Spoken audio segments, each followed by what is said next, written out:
Team Hard Life Captain Alberto Zertuche here. Alright, so I've been trying to do a storytelling Thursday. However, days get harder and harder to go through and stuff like that, so I haven't been able to do them. However, when I come up with the stories or I remember what's going on, something will, talking with the customer will trigger a story that I would want to tell. So, one of the things that I would like to tell, this story is a simple little history of how I kind of discovered that my son liked to go fishing. And what it was is, he was 18 months old. I actually was wanting to get my salt fixed, so what I was doing was taking him crabbing.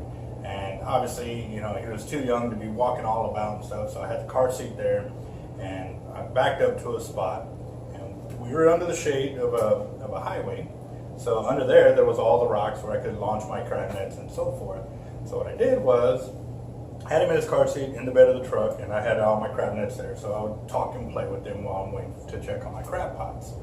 Well, I caught a small crab, and I wanted to see what his reaction was to the crab. So what I did was I pulled off the pinchers, and as he's sitting in his car seat, I wiggle it right in front of him, and he reaches out to grab it, and then I kind of pull back a little because, the points on him are kind of sharp. So, I showed him owies on it and stuff like that, got to kind of explain it to my child. And so, as soon as he grabbed it, he knew where not to touch because he was very, very smart. He'd catch on real quick. So as I got it, I thought he was going to be afraid of it because it was still alive. And no, he started playing with it and this and that and laughing, and I was like, all right, cool, So I sat back and I watched him and I acted like I walked off just to see what he would do. How you doing, boss? I'll be right with you.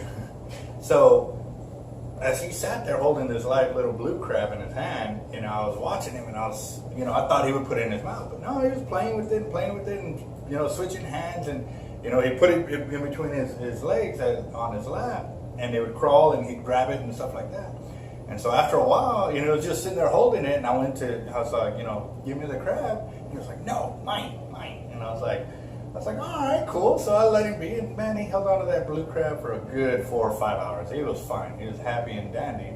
And that's what kind of was the introduction to me and my son going fishing and stuff like that. Obviously, he's 12 years old now, about to be 13, but his whole fishing career has been fishing along with Daddy over here. And it even got to the point where he was, the end of the pier representative is the best way I could put it, because a lot of people go out there and they would start asking all these questions. Well, he would start, well, this is that, and he basically would give them a tour of the end of the pier, which was pretty awesome because all the other shark fishermen that kind of got tired of answering all the questions over and over and over again were actually able to kick back and just, that's this, or confirm every now and again, but, he would explain everything. So that was just one of the little stories I wanted to share real quick of how something small can develop into something so grand and, a true blessing in disguise. So for that one was my son, and I'm going to combine it real quick with my daughter because at the shop they had dropped her off one day. The babysitter had to be at work at a certain time, so we had a playpen there, and I was dealing with the customer. Well, she happened to bring her over, and she hadn't had her nap, so she was real fussy. Well, during that time, I was sitting there, trying to calm her down, but I had a customer with like 5 or 6 reels. And so I picked up one of the internationals, and I went to turn the handle on it, and then so it went click, click, click, click, click. And it wasn't the clicker, it was just the natural sound of the older reels. And so for a second she stopped, she got quiet, and I looked at the customer and I was like, I said, I think we got a fisherman in the house. And so I started doing it real fast. So she was crying that way, and she turned this way, got up to the corner, and was all, at attention, like, where's that sound coming from? So I was like, hold on, I gotta check something. So I turn on the clicker, and she starts jumping and hooping and hollering and, having a good time. And I was like, yes! I said, I got another fisherman. So, the customer was like, man, that is probably the best thing I've ever seen, for a child of her age, too. And she was about 15, 16 months when that happened.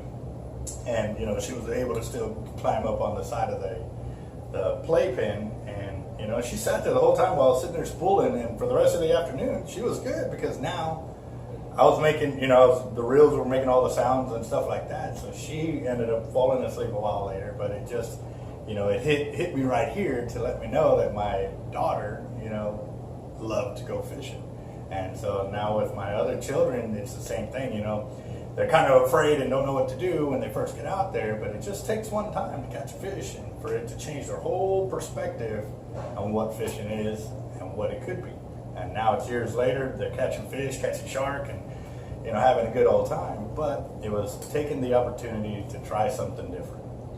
Food for thought for y'all. You know, there may be something you may not be into fishing, but you never know. They could be the next great fisherman. So give them a chance. Y'all have a good one.